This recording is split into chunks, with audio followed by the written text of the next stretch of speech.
Hi everyone, I've made this small little web application you can see here to quickly visualize your NAYAX sales data so that you can identify your best and worst products and help you to see which products you might want to replace and which ones you want to keep on selling.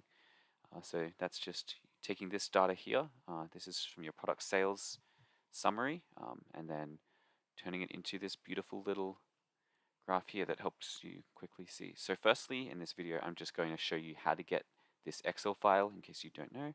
And then after that, I'm going to be showing you a bit more about how to put it in here and how this whole little web interface works. Well, we're going to start off by going to the DCS or your dashboard. I'm going to put up this picture so you can't see my sales information. I hope you don't mind. But just on the top, if you press reports and then you go online reports, and then just hover over online reports. You don't have to click it. And then you go down to sales summary. So I'm pressing sales summary right here.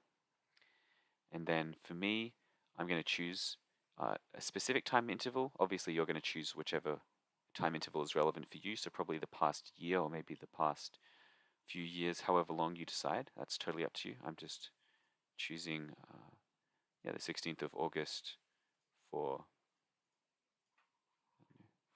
reasons. So as you can see, I've just pressed search, I pressed view report, and now it just says loading. So we'll just wait for it to load.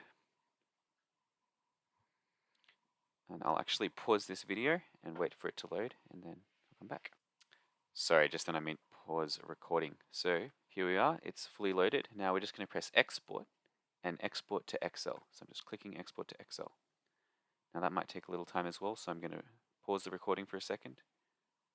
Okay, so the download has loaded, and so you're just going to save the file now, this little thing has popped up.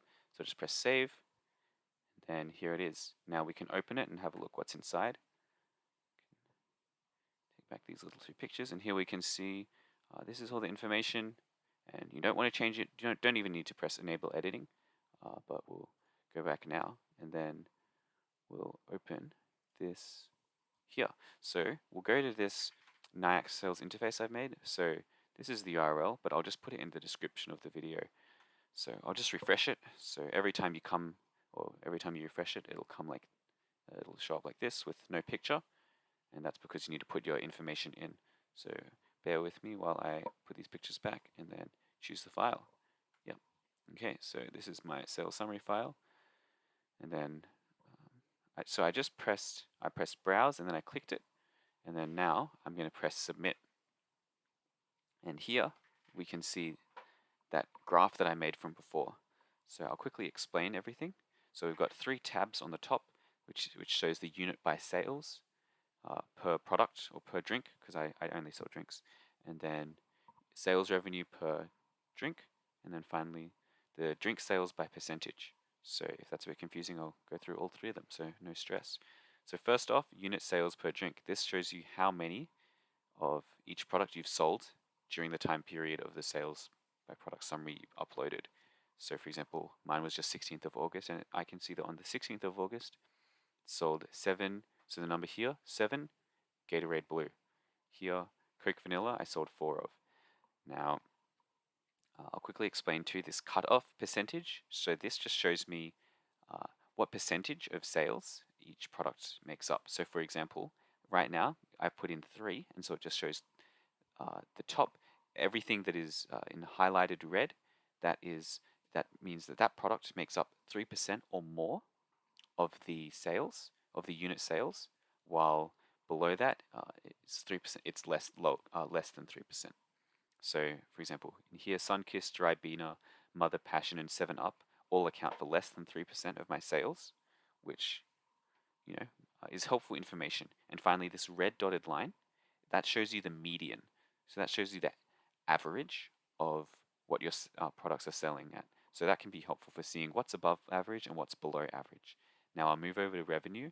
It's pretty much the same, but it just shows you the amount that product is sold for. So for example, here I can see that I sold $14.1 worth of Gatorade Blue in that time period, same as $11.7 of Aloe Vera Peach 500ml.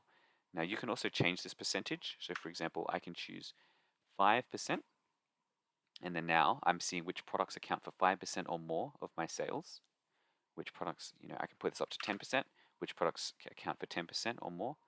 And there's one glitch with this program, which is if you put it above a certain amount, so for example, the maximum, the Gatorade Blue accounts for 16.67% of sales. But if I put in, okay, well, what accounts for 20% of sales? There's going to be nothing, and so it glitches the program, and it makes it think that all of them account for 20%. So just you have to use some common sense in that too. So for example, I'll put it back to 3 here. Yeah, and so I'll come and explain what this drink sales by percentage means. I think I explained it before, but just in case. Yeah, Gatorade Blue accounts for 16% of sales and aloe vera for 14.29, etc., etc., so on, so on. Now, there's one final bit that's useful is this download plot here. So if you want to download the this plot that you've made, this graph you've made, if you want to save it, then all you need to do is press download plot. I'm just going to put these back up to not expose all my files online. But here I can see that I've got this here, so I can just press save plot, and then when I open it, I'll take these pictures back down, and you can see the unit sales per drink. It's that same graph, but it's now saved. One thing I also want to note, just in case you're wondering, no, I cannot access your sales summary data. None of this data comes to me. It'd be useful if it did, but no, it doesn't. This server, even I don't have access to it. It's run by this company called Shiny Apps, and it deletes everything, all the information from after it's used. So you really don't have to worry about your data being compromised. Yeah, that is pretty much it. If you've got any questions, feel free to ask. And thanks for watching. I hope this is really useful for you. Sorry, I meant to explain the application. So for example, for me, when I look at this, I can see Sunkist, Ribena, Mother Passion, and 7-Up are all not really selling very well. Or they're just selling, they're accounting for 1% of my sales. And so I might have to think, well, would I rather, instead of having one column selling Gatorade Blue, one column selling Sunkist, maybe I would just rather sell 2 columns of Gatorade Blue, then I have to restock less frequently. Or another example could be that I have, I realize that Mother Passion isn't selling well, or Ribena isn't selling well, and I think, okay, well, maybe I'm going to try sell a different product. Maybe I'm going to try sell, I don't know, Bundaberg beer, or ginger beer. Yeah, something like that. Yeah, so anyway, I hope that's helpful. Have a great day.